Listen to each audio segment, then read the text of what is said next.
مسلک اعلیٰ حضرت تازہ ترین اسلامی بیانات، نعت، منقبت، دیگر اسلامی معلومات کے لیے ہمارے چینل قادری برکاتی نیٹ ورک کو سبسکرائب کریں اور بیل کے آئیکن کو پریس کریں اور آل پر سیٹ کر دیں۔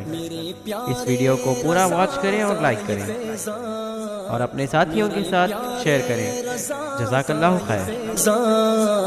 مل رہا ہے ہمیشہ ملے گا۔ بسم اللہ الرحمن الرحیم۔ اللہ رب محمد صلی علیہ وسلم، نحن عباد محمد صلی علیہ وسلم۔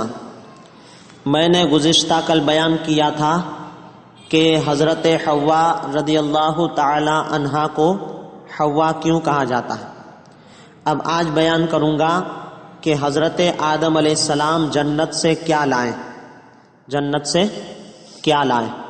حضرت آدم علیہ السلام جنت سے مختلف قسم کے بیج اور 3 قسم کے پھل اور حجر اسود یعنی سیاہ پتھر، کالا پتھر جو خانہ کعبہ میں لگا ہوا ہے، اور وہ عصا جو بعد میں حضرت موسیٰ علیہ السلام کے ہاتھ میں آیا، جس کی لمبائی 10 گز تھی، اپنے ساتھ لے کر آئے تھے، اور کچھ سونا، چاندی اور کچھ کھیتی باڑی وغیرہ کے اوزار بھی ساتھ لائے۔ آدم علیہ السلام اس قدر گریا و زاری میں مشغول ہو گئے، یعنی اس قدر روئے اللہ کی بارگاہ میں کہ ان تخموں سے بے خبر ہو گئے۔ تخم یعنی بیج ہوتا ہے، بیج سے بے خبر ہو گئے۔ شیطان نے موقع پا کر ان کو اپنا ہاتھ لگایا، اور جس تخم پر اس کا ہاتھ لگا وہ زہریلا ہو گیا، اور جو اس کے ہاتھ سے محفوظ رہا اس کا نفع برقرار رہا، ہے نا۔ اور سیدنا آدم علیہ السلام کے ساتھ 3 قسم کے جنتی میوے آئے۔ ایک وہ جو پورے کھا لیے جاتے ہیں، دوسرے وہ جن کا اوپری حصہ کھا لیا جاتا ہے اور گٹھلی پھینک دی جاتی ہے جیسے کھجور، آم وغیرہ، اور تیسرے وہ جن کا اوپری چھلکا پھینک دیا جاتا ہے اور اندرونی حصہ کھا لیا جاتا ہے۔ صحیح روایات میں آتا ہے کہ حجر اسود جب جنت سے آیا تو اس کی روشنی کئی میل تک جاتی تھی، جہاں تک اس کی شعاعیں پہنچتی تھی۔ اس کا پرکاش، شعاعیں جہاں تک پہنچتی تھی اسی حد تک حرم کی حدیں قائم ہوئی۔ جہاں تک اس کی شعاعیں یعنی اس کی روشنی، اس کا پرکاش پہنچتا تھا، اسی حد تک حرم کی حدیں قائم ہو گئی، ہے نا۔ حضرت آدم علیہ السلام کو دنیا میں آ کر بہت وحشت اور گھبراہٹ ہوئی۔ حضرت جبرائیل علیہ السلام بحکم الہی یعنی اللہ کے حکم سے زمین پر آئے اور بلند آواز سے اذان کہی۔ جب آدم علیہ السلام نے اذان میں حضور صلی اللہ تعالی علیہ وسلم کا نام سنا، تب ان کی وہ وحشت اور گھبراہٹ دور ہو گئی۔ سبحان اللہ، ہے نا۔ یہ تمام واقعات صحیح احادیث سے ثابت ہیں، جن کو شاہ عبد العزیز محدث دہلوی علیہ الرحمہ نے تفسیر عزیزی میں اسی مقام پر جمع فرمایا ہے۔ اب کہتے ہیں کہ اسی تفسیر عزیزی میں ہے کہ سب سے اول کپڑا بننے کا کام حضرت آدم علیہ السلام نے کیا، اور بعد میں آپ کھیتی باڑی کے کام میں مشغول رہے۔